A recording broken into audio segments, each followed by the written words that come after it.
Hello everyone. Before we start, make sure to like and subscribe to the channel. And let me know in the comments where you're watching from and what time it is right now.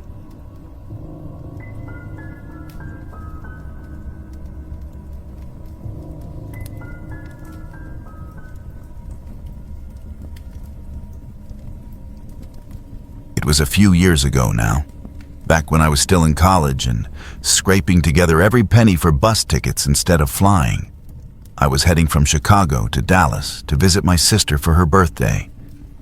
Nothing fancy, just a quick weekend trip to catch up and maybe hit up some Tex-Mex spots. The journey was an overnight slog, with a layover in St. Louis that dragged on for about 3 hours in the middle of the night. Greyhound stations aren't exactly the Ritz at 2 a.m. But I'd done this route before, so I figured I'd grab a vending machine snack, charge my phone, and zone out with some podcasts until my connecting bus rolled in. As soon as I stepped off the first bus and into the dimly lit terminal, I felt eyes on me. You know that prickly sensation on the back of your neck? Yeah, that. I glanced around, trying to play it cool, and spotted him. A guy in his mid-40s maybe, slouched on one of those hard plastic benches bolted to the floor. He had on a faded denim jacket, jeans that had seen better days, and scuffed boots. No backpack, no duffel bag, nothing that screamed traveler. Just him, sitting there with his arms crossed, staring right at me. Not glancing, staring, like he was trying to memorize my face. I told myself it was paranoia. Bus stations attract all kinds, right? People waiting for rides, or just killing time. I shook it off and headed to the ticket counter to confirm my connection, keeping him in my peripheral vision. The station was sparsely populated at that hour. A few sleepy families, a couple of solo riders like me, and the occasional security guard making rounds. I bought a stale granola bar and a bottle of water, found a seat as far from him as possible, and buried myself in my phone. But every time I looked up, there he was, still watching.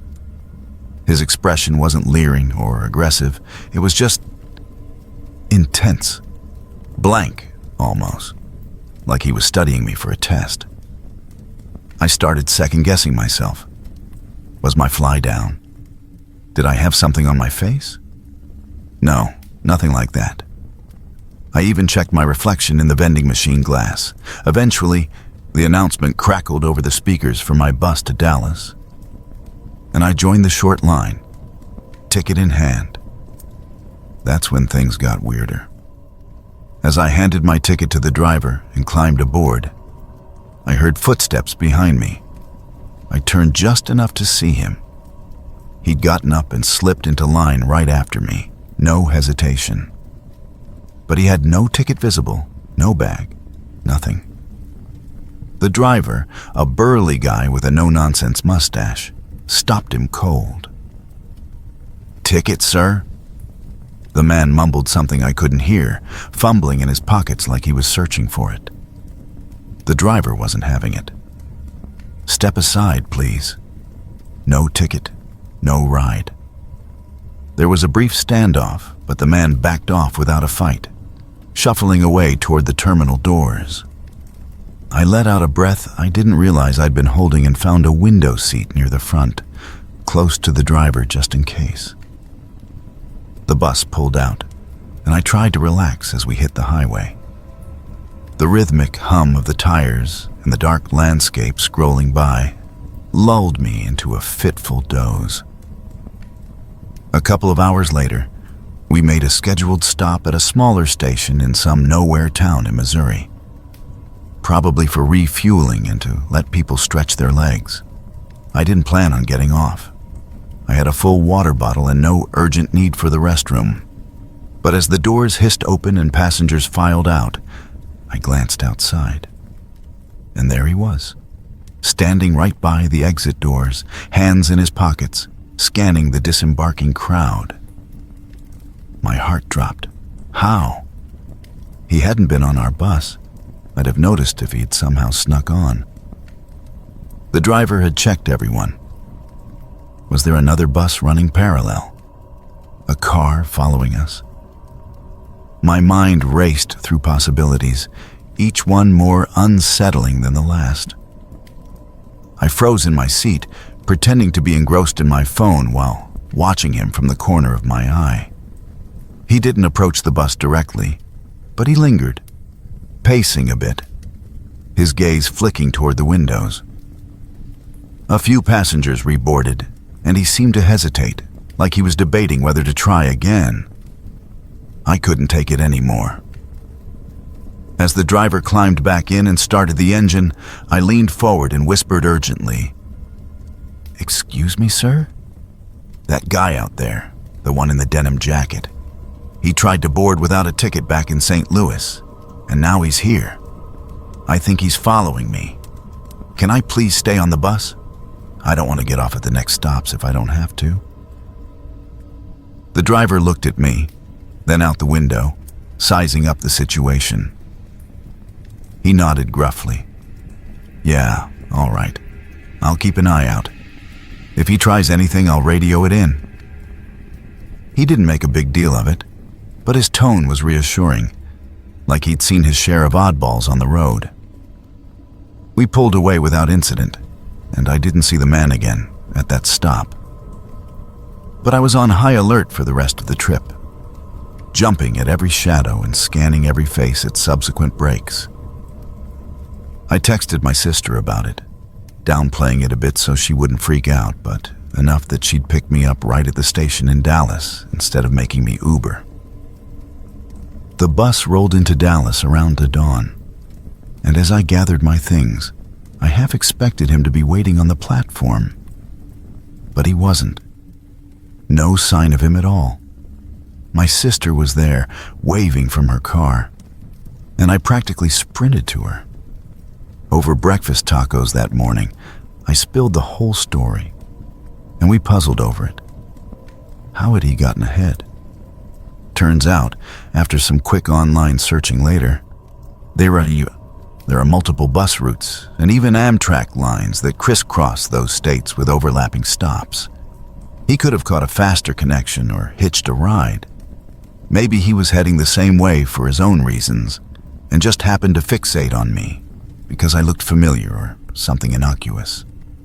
In the end, nothing came of it. I never saw him again. And no creepy follow-up messages or sightings. Looking back, he was probably just a drifter with some mental health issues, bouncing between stations without a clear plan, and our paths crossed by coincidence. Bus travel attracts transients like that sometimes. It shook me up enough to splurge on flights for future trips, though. Lesson learned. Always trust your gut. But not every shadow is a monster.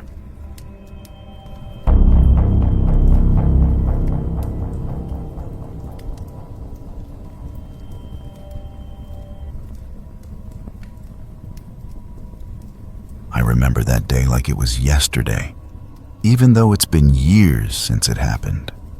I was 17, fresh out of high school, and embarking on my first solo trip. My parents had finally relented and let me take the Greyhound bus from Chicago to visit my aunt in Denver. It was supposed to be an adventure, a taste of independence before college started in the fall. I had my backpack stuffed with snacks, a couple of books, and a change of clothes, and I felt like the world was mine. But looking back, I was so naive, wide-eyed and trusting in a way that only comes from never having faced real danger before. The bus station in Chicago was a massive, echoing hub of chaos. Fluorescent lights buzzed overhead, casting a harsh glow on the scuffed linoleum floors littered with discarded tickets and crumpled fast food wrappers. The air smelled like stale coffee, diesel fumes, and the faint tang of sweat from the crowds milling about. People rushed by with suitcases on wheels, families argued over delays, and vendors hawked overpriced sandwiches. My bus wasn't leaving for another 3 hours due to some mechanical issue, So I found a row of hard plastic seats near the ticket counters and settled in, trying to look more confident than I felt. That's when she sat down next to me, a woman in her mid-40s, I'd guess, with curly dark hair pulled back in a ponytail and a worn denim jacket over a floral blouse. She had a kind face, the kind that reminded me of a favorite teacher or a neighbor who'd bake cookies for the block. She smiled warmly as she adjusted her own bag on the seat beside her. "Long wait ahead?" she asked, her voice carrying a slight accent I couldn't quite place, maybe Eastern European. I nodded, and we started chatting. It was innocent enough at first. She asked where I was headed, and I told her about Denver and my aunt's ranch. She shared that she was traveling to visit family too, somewhere out west. As we talked, she seemed genuinely interested. She asked about my family. Did I have siblings? What did my parents do for work? I answered freely, feeling a bit homesick already and appreciating the company. She even offered to buy me a soda from the vending machine nearby. "You look thirsty, dear," she said with a chuckle. I hesitated for a second, but she insisted it was no trouble. And soon I was sipping a cold Coke while she nursed a bottle of water. It felt nice, like having a temporary guardian in this unfamiliar place. But after about 20 minutes, the conversation shifted. She leaned in closer, her voice dropping to a whisper that sent a subtle chill down my spine. "You're a pretty girl," she said, her eyes scanning my face appraisingly. "Young, healthy. You'd fetch a good price, you know." I blinked, thinking I must have misheard her. Maybe it was a joke, some weird cultural idiom that didn't translate well. I forced a laugh and said, "What do you mean?" But she just smiled enigmatically and changed the subject back to the weather or something mundane. My stomach twisted a little, but I brushed it off. People say odd things sometimes, right? Then a man approached. He was older, maybe in his 50s, with a scruffy beard, a baseball cap pulled low, and a backpack slung over one shoulder. He didn't sit down, but stood a few feet away, nodding at the woman like they knew each other. She nodded back toward me, and they started speaking quietly in what sounded like Romanian or something similar. I couldn't understand a word. Their glances kept darting my way, quick and calculating, like they were sizing up a piece of merchandise. The man's eyes lingered on me a bit too long, and the woman's whisper from earlier echoed in my head. My heart started pounding. This wasn't right. My gut screamed at me to get out of there. That friendly chat or not, something was very wrong. I didn't wait for confirmation. I grabbed my backpack, mumbled something about needing to use the restroom, and walked straight to the ticket counter across the concourse. My legs felt shaky, but I kept my pace steady, not wanting to draw attention. At the counter, a middle-aged clerk with a name tag reading Marla looked up from her computer. I leaned in and said, as calmly as I could, "I think I'm in trouble. There's a woman and a man over there. They're acting suspicious, and I feel unsafe." I pointed discreetly to where I'd been sitting. Marla's expression shifted from boredom to concern in an instant. She picked up a phone and called security without hesitation. 2 uniformed officers arrived within minutes. A burly guy named Ramirez and a no-nonsense woman named Patel. They listened to my story, their faces serious but reassuring. "You've done the right thing coming to us," Officer Patel said. They escorted me to a restricted area behind the counters, a small office with a desk, a couple of chairs, and a security monitor. It wasn't fancy, but it felt like a fortress compared to the open station. They offered me water and asked for more details. descriptions of the woman and man, what exactly she'd said, the language they'd spoken. I recounted everything, my voice steadier now that I was safe. While I waited, they went out to check the area. When they returned, Officer Ramirez shook his head. "We didn't spot anyone matching your description. They must have noticed you leaving and bolted." He sighed, exchanging a glance with his partner. "Look, kid, this isn't uncommon in big stations like this. People prey on solo travelers, especially young ones. Human trafficking is a real issue. We see attempts more often than we'd like. You were smart to trust your instincts." They stayed with me until my bus was ready to board, even walking me to the gate and watching as I climbed aboard. The driver, a grizzled veteran with a kind smile, nodded knowingly when they briefed him. I found a seat near the front, my backpack clutched tightly in my lap, and as the bus pulled out of the station, I finally let out a breath I hadn't realized I'd been holding. The city lights blurred past the window, and I felt a wave of relief mixed with lingering unease. In the end, nothing more came of it. I arrived in Denver safe and sound, hugged my aunt tighter than usual, and told her the story over dinner that night. She was horrified, but proud of how I'd handled it. The experience changed me, though. It made me more cautious, more aware of the world beyond my sheltered suburb. I started carrying pepper spray on future trips, always sat near staff or families in public places, and learned to spot red flags in seemingly friendly interactions. Years later, I even volunteered with a local organization that educates teens about travel safety and trafficking awareness. It wasn't a horror story that haunted me forever. It was a close call that taught me resilience.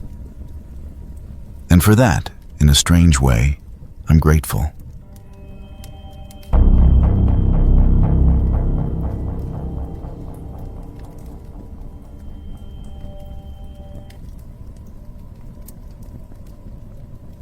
It was back in the summer of 2015, and I was catching a late-night Greyhound bus from Chicago to Minneapolis for a job interview.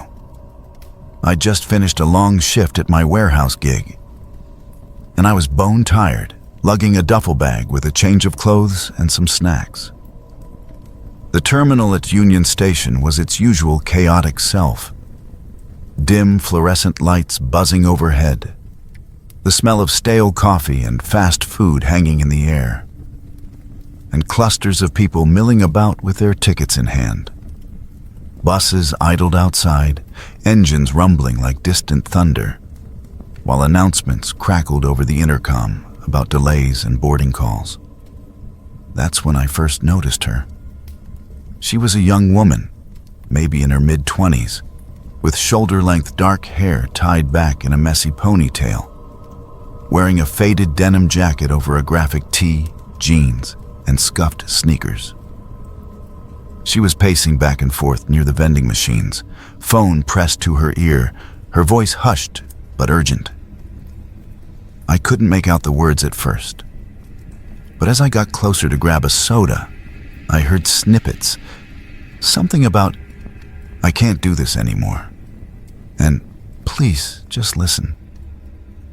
Tears were streaming down her face, and she kept wiping them away with the sleeve of her jacket. She looked distressed, like she'd been arguing with someone for a while. I remember thinking she might be breaking up with a boyfriend or dealing with family drama. I've been there myself, so I didn't stare or intrude. People have their private moments, especially in places like bus terminals where everyone's just trying to get from point A to B. When my bus was called, a direct overnight to Minneapolis, I boarded and took a window seat toward the back, hoping for some shut-eye. The bus wasn't packed, maybe half full with a mix of college kids, families, and solo travelers like me. She ended up a few rows ahead, on the aisle side, still on her phone, but quieter now.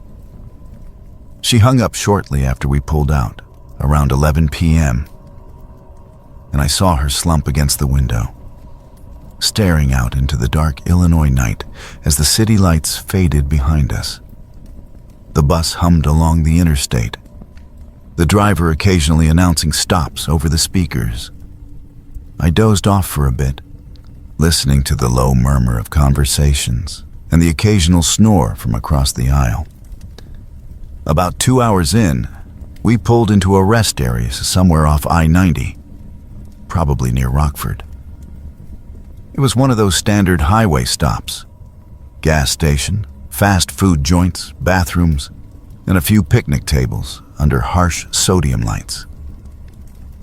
The driver announced a 15-minute break for folks to stretch their legs, grab food, or smoke.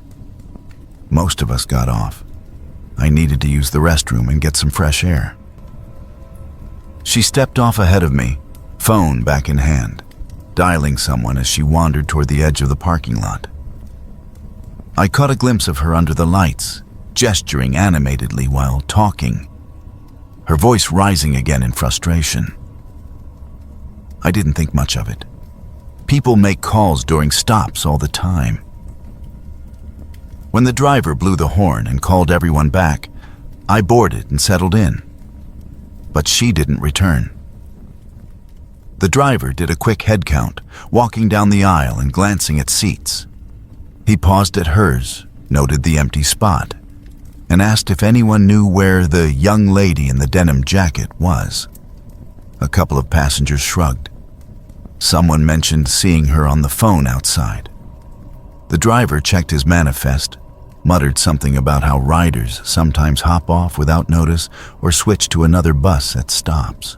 He radioed the terminal briefly, but since she hadn't left any belongings behind, just an empty seat, he decided not to hold us up. Probably got a ride or changed her mind, he said over the speaker as we pulled away. The bus rolled on into the night, and I figured that was that. Life on the road is unpredictable. I've seen people bail on trips before. I arrived in Minneapolis the next morning, aced my interview, though I didn't get the job in the end, and headed back to Chicago a couple of days later. The incident faded from my mind amid the usual grind. But about a week after that bus ride, I was scrolling through local news on my phone during lunch break, habit from living in a big city like Chicago, and there she was. Her photo popped up in a missing persons alert from the Illinois State Police. The report said her name was Emily Hargrove, 24 years old, last seen at a highway rest area near Rockford. She'd been reported missing by her family after she didn't show up for a planned visit in Minneapolis. The details matched: the bus from Chicago, the denim jacket, the phone call. My stomach dropped. I hadn't realized how serious it might have been. I called the tip line listed in the article and told them what I'd seen. The pacing at the terminal, the argument on the phone, her getting off at the stop. The officer took my statement over the phone, thanked me, and said they'd follow up if needed. For a while, I kept tabs on the case, checking news updates every few days. It weighed on me, wondering if I should have said something at the terminal or checked on her at the rest stop. But about a month later, I saw a follow-up article. Emily had been found safe. Turns out, she'd been going through a rough patch, a bad breakup with an abusive ex, compounded by some family issues. During that phone call at the rest stop, she'd reached out to a friend who lived nearby, and they picked her up impulsively. She decided to lay low for a bit, crashing on the friend's couch while sorting things out. But she hadn't thought to notify her family right away, assuming they'd understand from earlier conversations. The missing persons report was filed when she went radio silent for too long. Once located, she cooperated with police, got some counseling, and reconnected with her loved ones. No foul play, just a young woman making a spur-of-the-moment choice in a moment of crisis. Looking back, it was a reminder of how fragile things can be, even in mundane settings like a bus ride. I never crossed paths with her again, but I'm glad it ended well. These days, when I travel, I pay a little more attention to the people around me. Not to pry, but just to be aware. You never know what's going on in someone's world.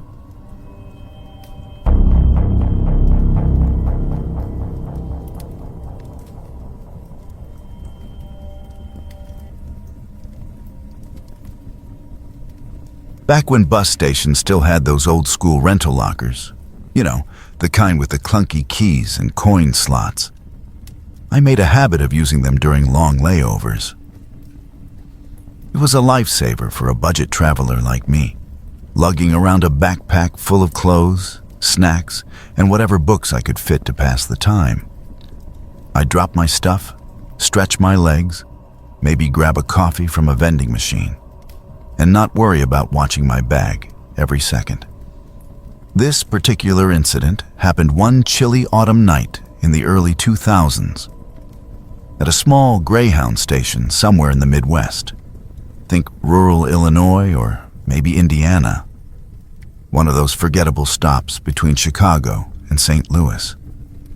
The station was pretty run down. Flickering fluorescent lights, scuffed linoleum floors, and rows of those metal lockers lining one wall like forgotten relics from the 70s. It was around midnight, and the place was mostly empty. Just a handful of weary passengers dozing on benches, a janitor mopping in the corner, and the ticket agent half asleep behind the counter. I had a 4-hour wait for my connecting bus, so I fed a couple of quarters into one of the lockers near the end of the row, stuffed my backpack inside, and pocketed the key. I settled into a nearby seat with a paperback thriller, figuring I'd kill time until my ride showed up. Everything was quiet at first, the kind of monotonous hum you get in those places. Distant announcements over the intercom, the occasional cough from another traveler. About an hour in, though, I started noticing this off-putting odor drifting through the waiting area. At first, I thought it was just the usual station funk. Maybe someone had spilled their takeout or the bathrooms needed cleaning. But it got stronger, sharper, like something spoiled and metallic. A couple of other passengers shifted uncomfortably. An older lady across from me wrinkled her nose and muttered something about that awful stench.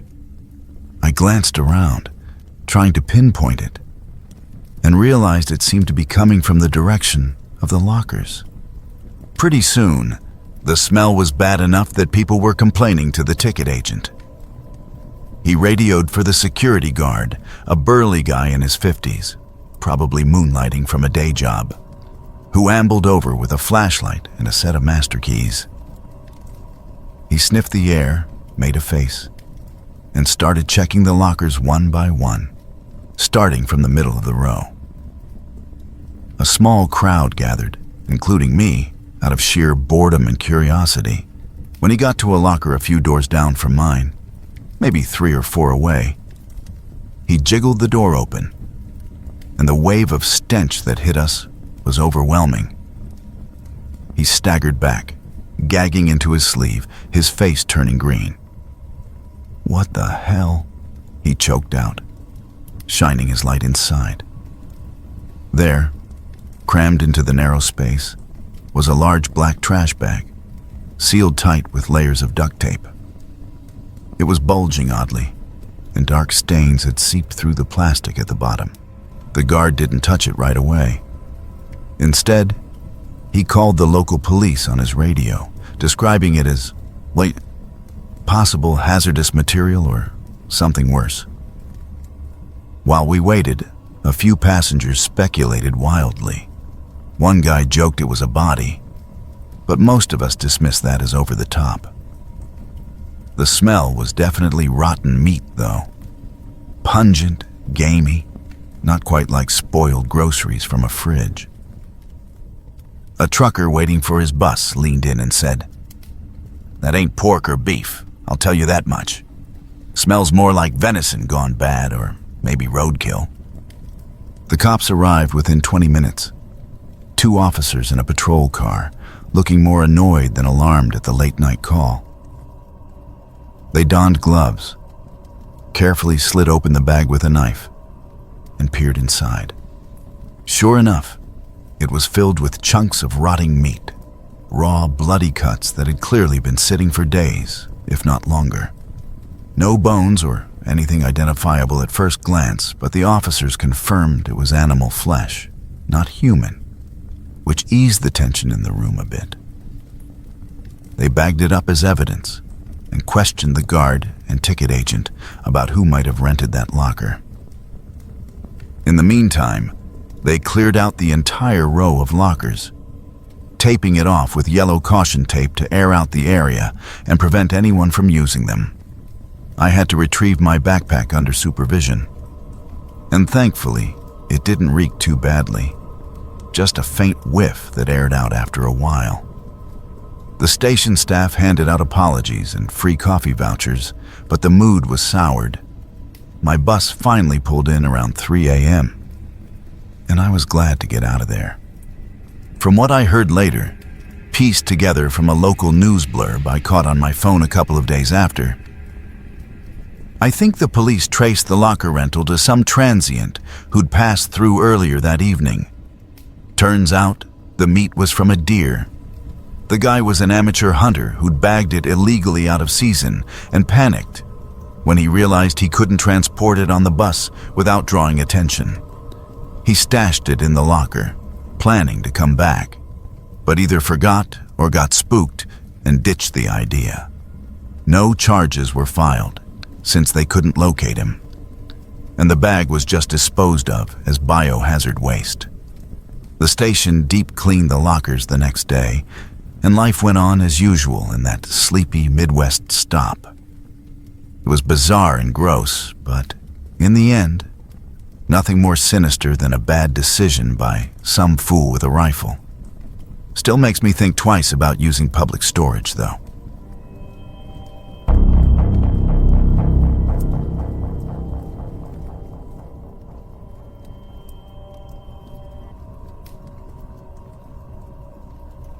It was the summer of 1993, and I was 16 years old, tagging along with my mom on a road trip from Ohio to visit family in New York.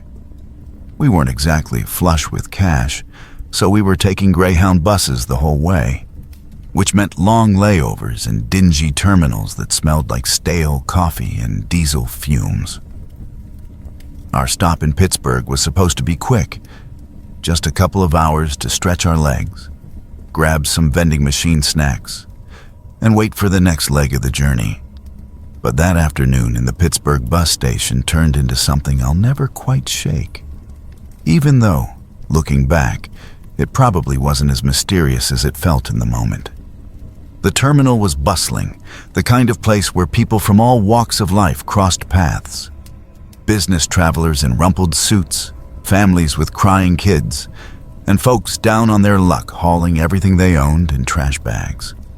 Mom and I had claimed a couple of hard plastic seats near the benches by the ticket counters. She was flipping through a dog-eared paperback romance novel she'd picked up at a thrift store, and I was nursing a warm soda, people watching to pass the time. That's when I first noticed the little boy.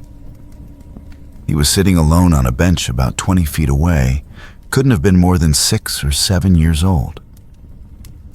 He had this mop of sandy blonde hair that looked like it needed a trim, and he was wearing a faded blue t-shirt with some cartoon character on it. I think it was from Sesame Street or something similar. And little jeans that were rolled up at the cuffs.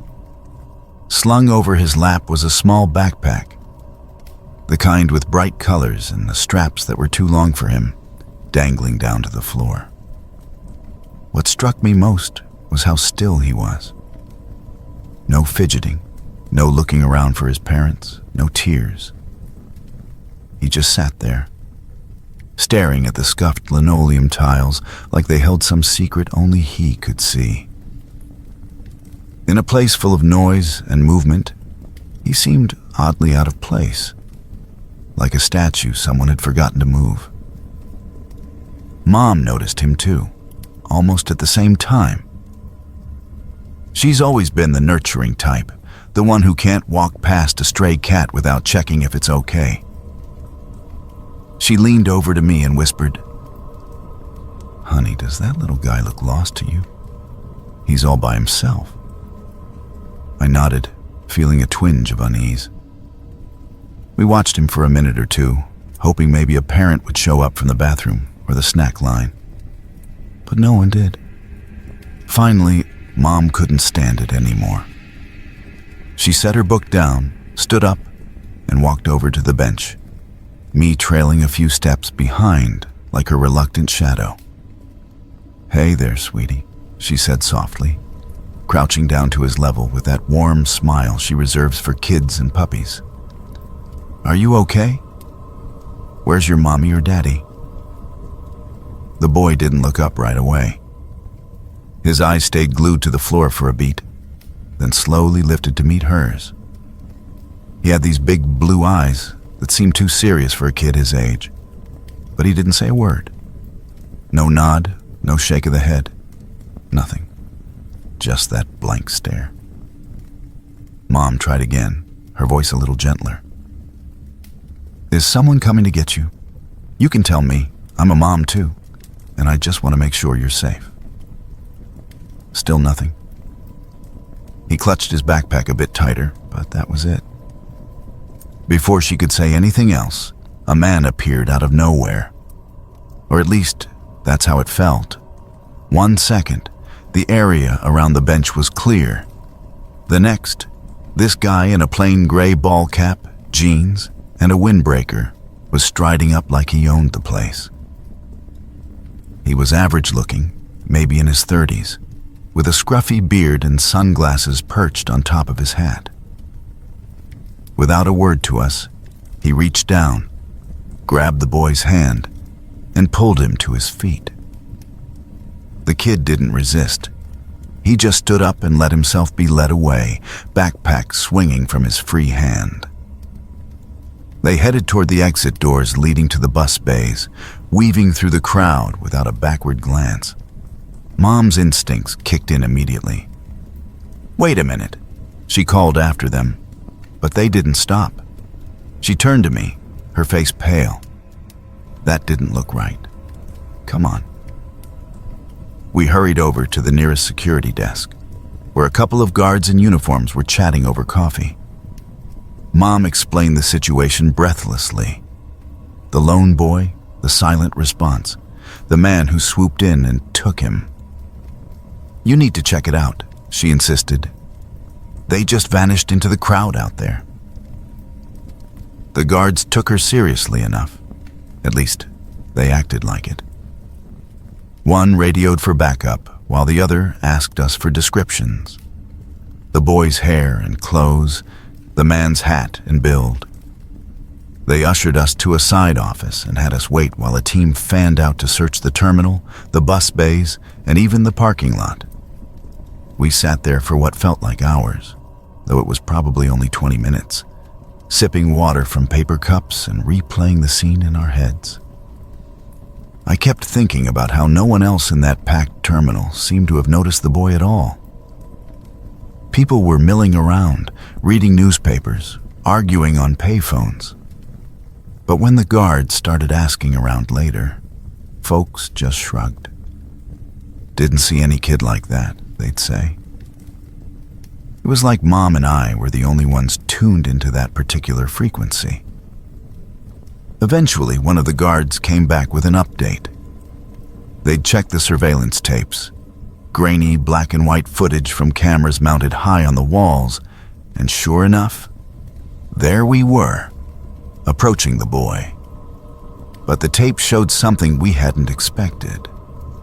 Just before we walked over, the man in the ball cap had been sitting a few benches away, partially obscured by a pillar, sipping from a styrofoam cup. He wasn't some random stranger. He'd been there the whole time, maybe giving the kids space or watching from afar.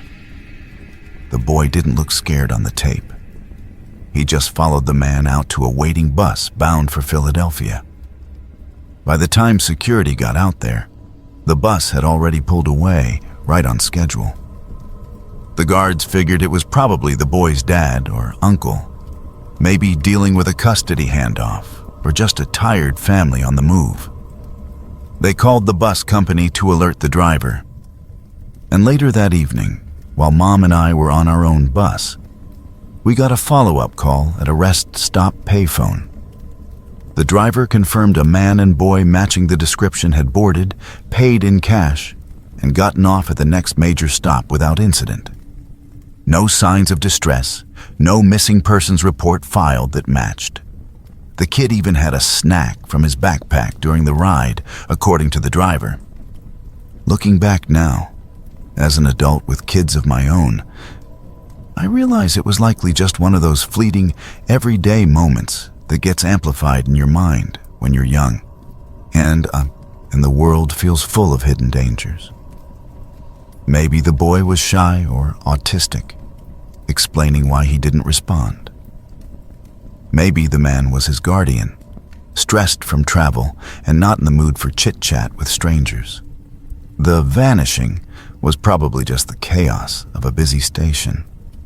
People come and go in seconds, blending into the shuffle. And as for no one else noticing, well, terminals like that are full of folks wrapped up in their own worlds. It's easy to miss what's right in front of you if it doesn't affect your own plans. Mom and I talked about it for years afterward, turning it into a family story we'd trot out at gatherings. "Remember the vanishing child in Pittsburgh?" we'd say, half laughing.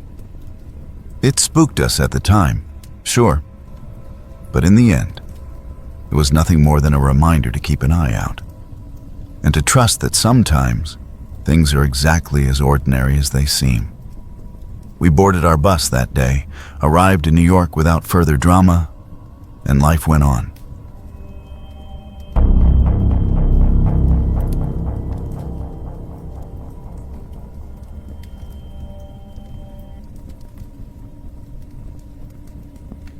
It was a chilly autumn night back in 2018, and I was stuck at the Greyhound bus station in downtown Detroit, waiting for a delayed connection to Chicago. I'd been traveling for hours already. First, a flight from New York that got rerouted due to bad weather, then a taxi ride through rush hour traffic that felt endless. By the time I arrived at the station around midnight, I was exhausted, my backpack heavy on my shoulders, and all I wanted was to freshen up before the next leg of my journey. The place was dimly lit, with that sterile fluorescent hum overhead, and only a handful of other passengers scattered around. A couple of guys dozing on benches, a family with kids bundled in coats, and the occasional security guard making rounds. The air smelled like stale coffee and disinfectant, the kind of atmosphere that makes you feel isolated, even in a public space. I headed to the women's restroom at the far end of the terminal, pushing open the heavy door with a creak. It was one of those old-school setups. Tiled floors scuffed from years of foot traffic, a row of sinks under flickering lights, and stalls with doors that didn't quite latch properly. As I stepped inside, I noticed it wasn't empty. There was one other woman there, standing motionless in front of the long mirror that stretched across the wall. She was middle-aged, maybe in her 40s, with shoulder-length brown hair that looked a bit unkempt, wearing a faded denim jacket over a simple blouse and jeans.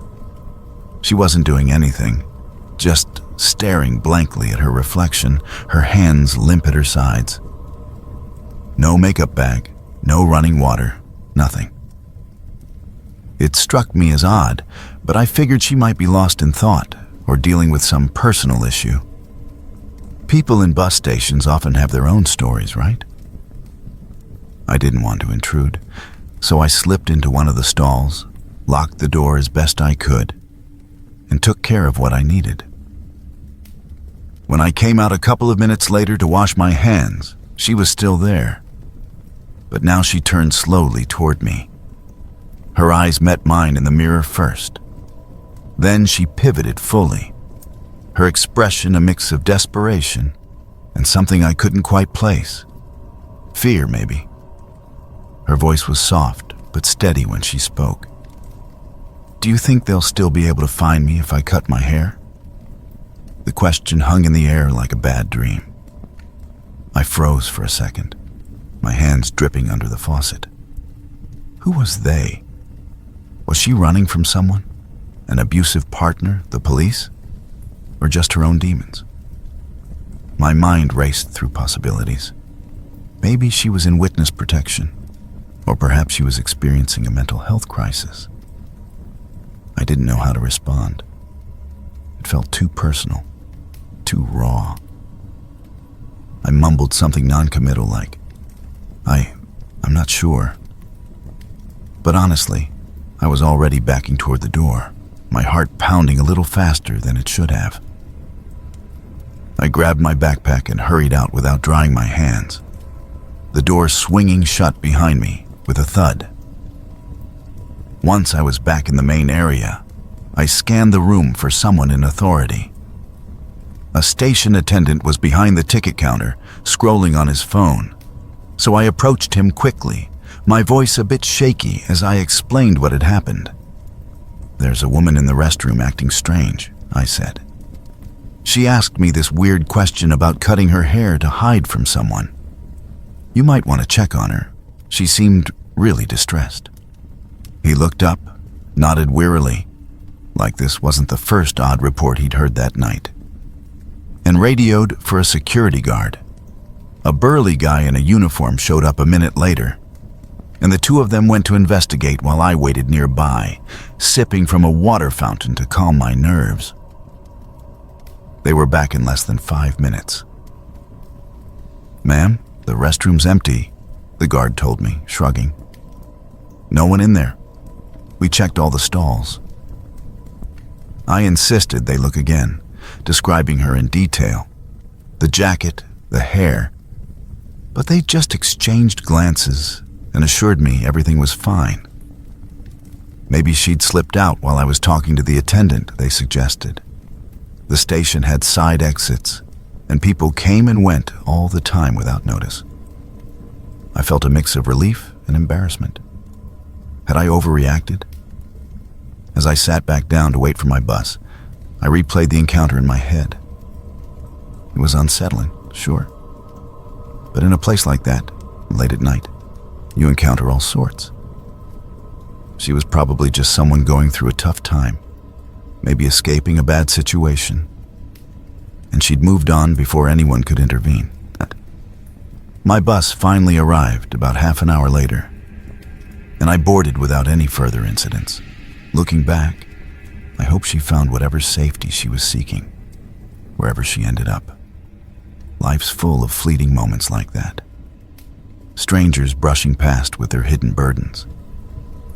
And sometimes, that's all there is to it.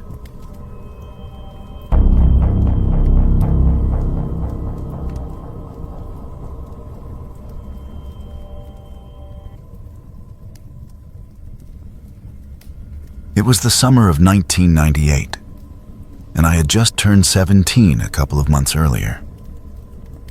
I was living with my parents in a small suburb outside Detroit, but I'd spent the weekend downtown visiting my aunt and uncle. They lived in one of those old brick apartment buildings near the riverfront, the kind with creaky floors and windows that rattled when the trains passed by. It had been a fun trip. My cousins and I stayed up late watching VHS tapes of old horror movies and eating way too much junk food. But by Sunday afternoon, It was time to head home. My parents didn't want me driving alone in the city yet, so I took the bus like I always did. The Detroit bus station back then was this massive, echoing place in the heart of the city, with high ceilings and rows of uncomfortable plastic seats bolted to the floor. It smelled like a mix of exhaust fumes, stale coffee from the vending machines, and whatever people were eating from the little snack stand in the corner. I got there around 4 p.m. My backpack slung over one shoulder with a change of clothes and some leftovers my aunt had packed for me. My bus wasn't due until 5:30, so I had plenty of time to kill. I bought a soda from the machine, found a seat near the big glass doors at the entrance, and pulled out a dog-eared paperback I'd borrowed from my cousin, a thriller about spies or something. But I couldn't focus on it for long, because that's when I noticed him. He was a middle-aged guy, maybe in his late 40s or early 50s, wearing a long trench coat that looked a bit too heavy for the warm August weather. It was beige, kind of rumpled, like he'd been wearing it all day without taking it off. Underneath, he had on a plain white shirt and dark slacks, nothing flashy. His hair was salt and pepper, combed back but messy, and he had this 5 o'clock shadow that made him look tired. What struck me most was how he was pacing, back and forth along the entrance area, his hands stuffed in his pockets, eyes darting to every person who walked through the doors. He wasn't bothering anyone at first. He just seemed anxious, like someone waiting for a delayed flight. As buses pulled up outside and passengers streamed in, families with kids, solo travelers with suitcases, groups of friends chatting loudly, he'd approach them one by one. Not aggressively, but purposefully. I'd see him lean in slightly, say something quick, and then the person would respond, usually with a shake of their head or a confused look. Then he'd nod, mutter something under his breath, and step back, looking disappointed. This went on for what felt like forever. I glanced at the big clock on the wall every few minutes. 4:15, 4:30, 4:45. He must have asked at least a dozen people by then. I started wondering what his deal was. Was he looking for a lost relative? A friend who'd forgotten to meet him?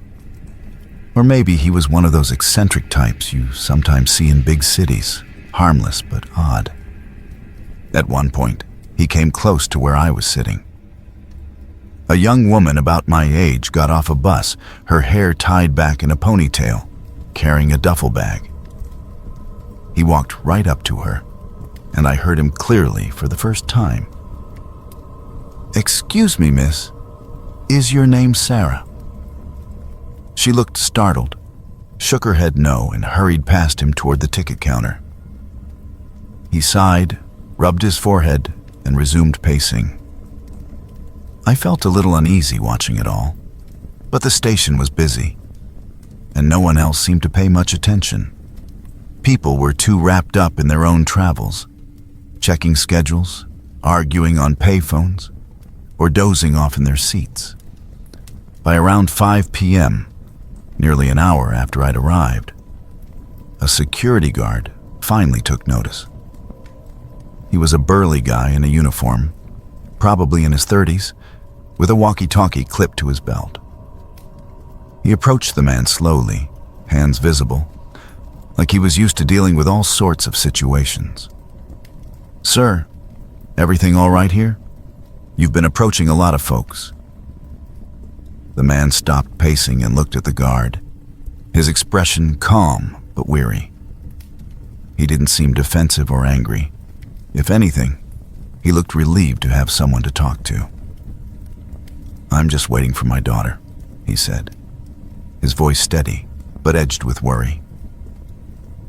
"She was supposed to arrive on the 3:45 bus from Ann Arbor. Her name's Sarah. She should have been here by now." The guard nodded sympathetically, asked a few more questions. Did he have a description? Had he checked with the information desk?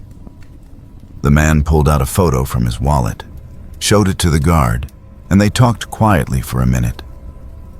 Then the guard suggested he wait at the lost and found or call the bus company. The man thanked him, glanced at the doors one last time, and walked out of the building without another word. I watched him disappear into the parking lot, his trench coat flapping a bit in the breeze. My bus came shortly after that, and I boarded without giving it much more thought. The ride home was uneventful. About 45 minutes through the suburbs, listening to my Walkman and staring out at the passing strip malls. When I got home, I told my parents about the weekend, mentioned the weird guy at the station in passing, and that was that. Life went on. School starting up again soon, hanging out with friends, the usual teenage stuff. A few days later, though, maybe Wednesday or Thursday, I was flipping through the local news on TV while eating breakfast. There was a short segment about an unidentified young woman who'd gone missing from the downtown area the night before my bus station visit.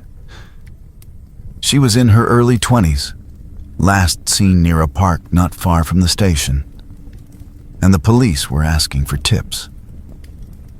The photo they showed looked vaguely familiar, but it wasn't until they mentioned her name, Emily, not Sarah, that I connected the dots. For a split second, my mind raced. Could the man have been involved? Was he really waiting for someone, or was it something sinister? I felt a chill, the kind you get from those horror stories, and I even mentioned it to my mom. She shrugged it off, saying coincidences happen in big cities. Curiosity got the better of me, though.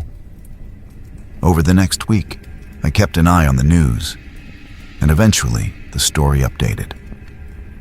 The missing woman, Emily, had been found safe. She'd had a fight with her boyfriend and crashed at a friend's place without telling anyone. Her phone dead the whole time. No foul play, just a mix-up that escalated because her family panicked and called the cops. As for the man at the station, I never saw anything about him in the reports. Looking back now, as an adult, I figure he was just a worried dad whose daughter was running late. Maybe her bus got delayed or she missed it altogether. Ann Arbor's not far, and mix-ups like that happen all the time. The timing with the missing persons story was probably just bad luck, the kind of thing that makes you overthink in hindsight. I learned a lesson from it, though. Stations like that are full of stories, most of them ordinary, even if they seem strange at first glance.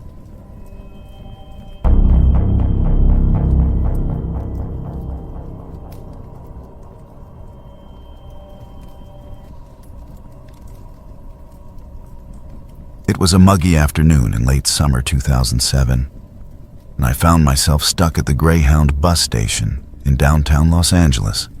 I'd just wrapped up a quick business trip, nothing glamorous, just some meetings with potential clients for my graphic design freelance work. And I was eager to catch the next bus south to San Diego, where home and a cold beer were waiting. The station was its usual chaotic self, a mix of weary travelers slumped over their bags, families herding kids with snack crumbs everywhere, and the occasional sketchy character pacing near the vending machines. The air smelled like stale coffee, diesel fumes from the idling buses outside, and that faint undercurrent of sweat that seems to cling to places like this. I had about an hour to kill before my bus was scheduled, so I settled into one of those hard plastic seats bolted to the floor, flipping through a dog-eared paperback I'd picked up at an airport kiosk on the way in. That's when she caught my eye. A young woman, probably in her mid-20s, pushing through the swinging doors from the street entrance. She was dragging an oversized black suitcase behind her, the kind with wheels that had seen better days. scraping noisily against the linoleum floor. Her hair was dark and disheveled, pulled back in a hasty ponytail, and her clothes looked rumpled, like she'd slept in them. A faded blue hoodie over jeans with scuffed sneakers that didn't quite match. But it was her face that really stuck with me. She looked utterly terrified, eyes red and puffy as if she'd been crying nonstop. Her cheeks were streaked with dried tears, and she kept biting her lower lip, glancing over her shoulder like someone was right on her heels. She scanned the room quickly, her gaze darting from one corner to another, before choosing a seat a few rows over from me.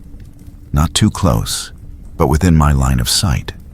She hauled the suitcase up beside her, wrapping one arm around it possessively, her knuckles white from the grip. Every few minutes, she'd twist in her seat to check the exits, the main doors, the side hallway leading to the restrooms, even the emergency exit near the ticket counter. It was like she was mapping out escape routes, her body tense and coiled, ready to bolt at any second. I remember thinking she might be in some kind of trouble, maybe a bad breakup, or fleeing an abusive situation. I've seen enough Lifetime movies and news stories to recognize the signs, but I didn't want to stare or make her more uncomfortable. So I buried my nose back in my book, stealing occasional glances. After about 20 minutes, the intercom crackled to life, announcing the boarding for a bus headed to Phoenix or somewhere east. I can't recall exactly. She perked up at the sound, her head snapping toward the speaker. She stood abruptly, smoothed down her hoodie with shaky hands, and then just left the suitcase there. She walked away briskly toward the boarding area, her steps quick and purposeful, weaving through the crowd without a backward glance. I figured she was just hitting the restroom before her bus left. People do that all the time in stations, leaving their stuff unattended for a minute or two. But as the minutes ticked by, 5, then 10, I started to wonder. The boarding call ended, the bus pulled away, and she was nowhere in sight. Her suitcase sat there, abandoned, like a forgotten prop in a play. I debated what to do. Part of me wanted to ignore it. None of my business, right? But the station wasn't exactly the safest place. And with all the post-9/11 paranoia about unattended luggage, I knew better than to let it slide. Eventually, I flagged down a security guard, a burly guy in a uniform that looked a size too small, who was patrolling the aisles with a walkie-talkie clipped to his belt. "Hey, that bag over there," I said, pointing. "Lady left it and hasn't come back. Been about 15 minutes now." He nodded, radioed it in, and approached the suitcase cautiously, like it might bite. Another guard joined him, and they unzipped it right there on the floor, pulling out the contents one by one. It was all so ordinary. A stack of neatly folded clothes, jeans, t-shirts, a couple of sweaters, some underwear, and socks. No tags, no labels that screamed expensive or brand new. But strikingly, there was nothing personal. No wallet, no phone, no ID, not even a crumpled receipt or a stray photo. It was like she'd packed in a hurry, grabbing only the essentials to blend in and disappear.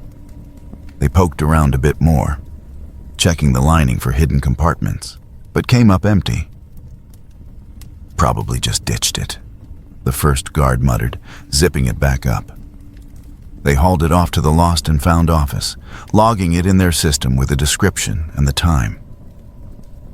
I gave them a quick statement, what she looked like when she left, just in case.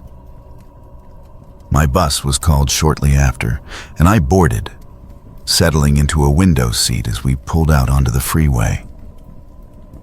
I kept replaying the scene in my head during the ride home, wondering what could have pushed her to that point. Was it an ex-boyfriend stalking her? Family issues? Maybe debt collectors or something more sinister like witness protection gone wrong. But in the end, I never found out. A couple of weeks later, I called the station out of curiosity. Yeah, I know, nosy. But they said no one had claimed the suitcase. It sat in storage for the required 90 days, then got donated to a local charity, clothes and all. Life moved on. I got back to my routine, designing logos and websites. And the memory faded into one of those odd anecdotes you trot out at parties.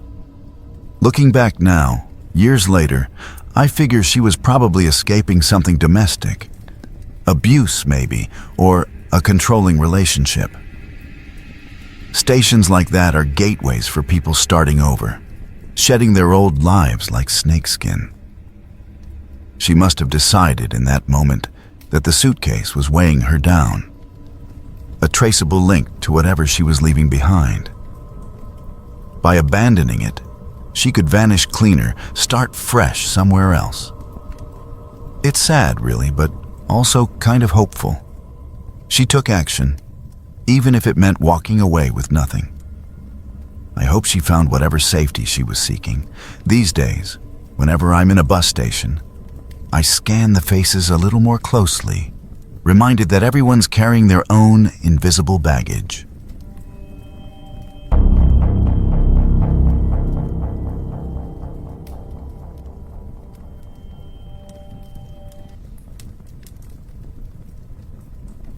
It was a sweltering afternoon in late summer, the kind where the Texas heat waves shimmer off the asphalt like a mirage.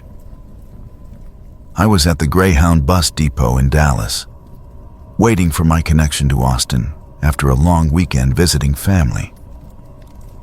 I'd been traveling light, just my old black duffel bag stuffed with clothes, a laptop, some toiletries, and a few sentimental items like my grandfather's watch.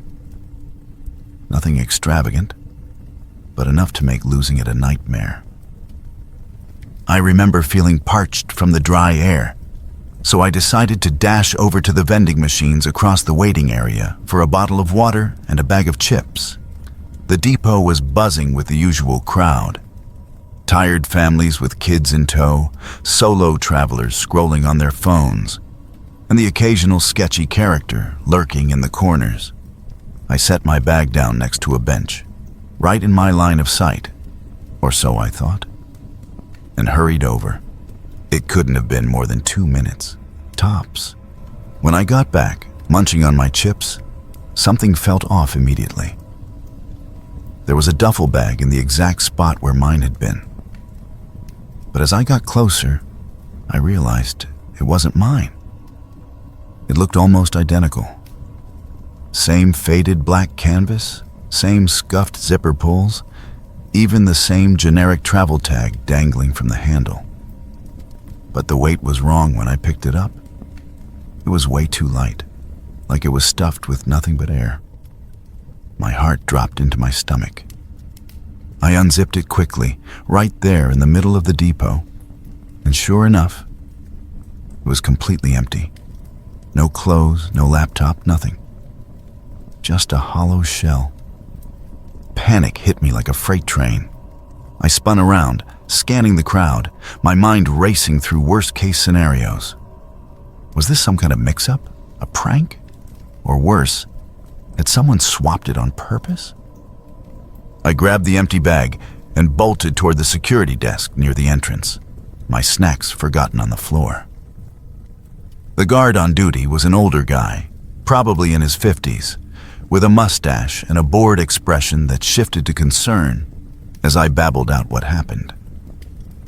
"My bag's gone. Someone switched it. Look, this isn't mine."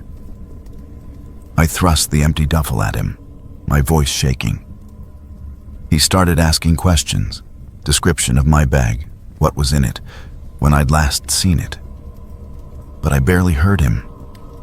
My eyes were darting everywhere. And that's when I spotted him. A middle-aged man in a worn hoodie and jeans, hustling toward the exit doors with a black duffel slung over his shoulder. It was mine.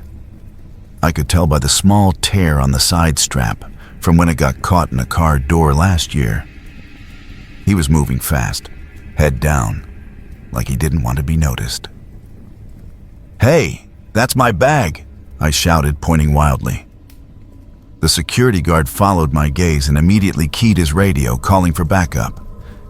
He started jogging toward the guy, and I followed a few steps behind, adrenaline pumping. The man glanced back, saw us coming, and his face went pale. Without a word, he dropped the bag right there on the tiled floor and bolted out the doors into the parking lot. By the time the guard reached the exit, the guy was already sprinting across the lot, dodging cars, and vanished around the corner toward the street. 2 more security officers showed up within minutes, drawn by the radio call.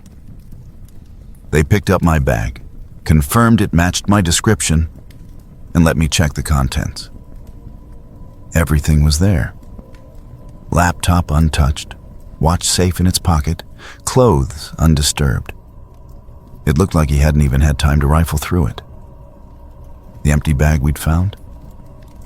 It was cheap, probably bought just for the switch, with no tags or markings inside. The guards figured it was a classic opportunist's ploy. Swap bags quickly, grab the valuables later when no one's watching. Happens more than you'd think in busy transit spots, they said. The police were called, of course. I filed a report with a couple of officers who arrived about half an hour later. They took statements, reviewed the depot's security footage, which caught the guy clear as day making the switch while I was at the vending machine, and dusted the empty bag for prints, though they warned me not to hold my breath on an arrest. The perp was long gone, no ID on him, and without a name or license plate. It was a low-priority theft attempt that didn't even succeed. They gave me some tips for the future. Keep your bag on you at all times, use a lock, that sort of thing, and sent me on my way. I missed my original bus, but caught the next one a couple hours later, duffel securely strapped to my back. Sitting there on the ride to Austin, staring out at the flat Texas landscape, I couldn't help but replay it all in my head. It was a close call, sure, but in the end, nothing was lost except a bit of my faith in leaving things unattended. I got home safe, unpacked, and even laughed about it with friends over beers that weekend. Lesson learned. Next time, snacks can wait.